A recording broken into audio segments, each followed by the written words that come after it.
Hey guys, welcome it's happy vlog. சிக்கனை ரெகுலராக gravy சில்லின்னு செஞ்சு பயங்கர போர். அதனால் இன்றைக்கி ஒரு வெட்டிங் டே ஸ்பெஷலாக க்ரில் பண்ணலான்னு பிளான் பண்ணோம். ஃபஸ்ட்டு தந்தூரி தான் சூஸ் பண்ணோம்.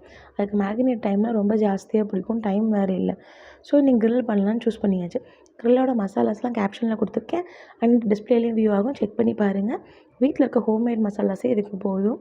வெளியே இருந்து எந்த ஹர்ப்ஸும் தனியாக வாங்கி ட்ரை பண்ண வேணாம். இந்த ஸ்டைலில் செஞ்சதுனாலே அவசரமாக இருக்கும். ஒன்ஸ் செஞ்சு பார்த்துட்டு எனக்கு எப்படி இருந்துச்சுன்னு கமெண்ட் பண்ணுங்கள். அண்ட் இன்றைக்கி டே ஆஃப் த ஸ்டோரி என்னென்னா, ஈவினிங் பாப்பாவை கூட்டிகிட்டு எஸ்கேஎம் நியர்பை பார்க்குக்கு போனோம். அது சில்ட்ரன்ஸ் பார்க் தான், வாக்கபிள் டிஸ்டன்ஸ். அங்கே போனோம். அங்கே போகும்போது ஒரு ஃப்ரெண்டை பார்த்தோன்னே பயங்கர சந்தோஷம். ஒரு ஸ்கூல் ஃப்ரெண்ட்ஸு, காலேஜ் ஃப்ரெண்ட்ஸ்லாம் நம்ம ரொம்ப நாளைக்கு அப்புறம் பார்க்கும்போது பேக் ஆஃப் த ஃப்ளாஷ்பேக்கே நமக்கு ஞாபகம் வரும். பயங்கர சந்தோஷமாக இருந்துச்சு அந்த ஒரு ஃபியூ மினிட்ஸ்னாலும். அவங்க வாக்கிங் வந்திருப்பாங்க போல்.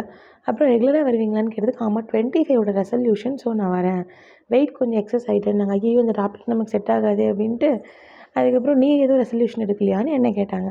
இல்லை, ரெசல்யூஷன் எடுத்தால் அட்லீஸ்ட் 2 or 3 மந்த் அது காப்பாற்றணும். நான்லாம் அந்த அன்றைக்கி ஈவினிங்கே மறந்துடுவேன், என்னால் இதுக்கு ரெசல்யூஷனுக்கு அசிங்கம்னு நான் எடுக்கலை அப்படின்னு சொன்னேன்.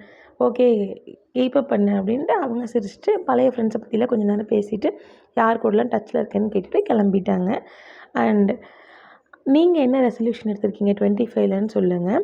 யார் எத்தனை பேர் அதை கீப்பப் பண்ணுறீங்கன்னு பார்த்துட்டு நெக்ஸ்ட் இயர் எனக்கு ஏதாவது செல்ஃப் மோட்டிவேட்டுக்கு யூஸ் ஆகிற மாதிரி இருந்தால் நான் எடுத்து ட்ரை பண்ணி என்னை நானே மோட்டிவேட் பண்ணிக்கிறேன். வெட்டிங் டே அன்றைக்கி சமைச்சோம், சாப்பிட்டோம். வெளில போகலான்னு ஆக்சுவலாக பிளான் பண்ணியிருந்தோம். 19th டெக்ஸ்ட் வேலியில் எக்ஸிபிஷன் போட்டிருந்தாங்க. ஆக்சுவலாக அப்போ தான் போகலான்னு நினச்சோம். எங்கேயாவது போகலான்னு பிளான் பண்ணால் தான் அந்த அன்றைக்கி இவருக்கு பயங்கர கால் இருக்கும், கஸ்டமரோட அப்படியே இன்ட்ராக்ஷன் இருக்கும். நான் ரெடியாகி ஃபியூ மினிட்ஸ் உட்காந்துருந்தேன். அப்புறம் பார்த்தேன் செட் ஆகாது.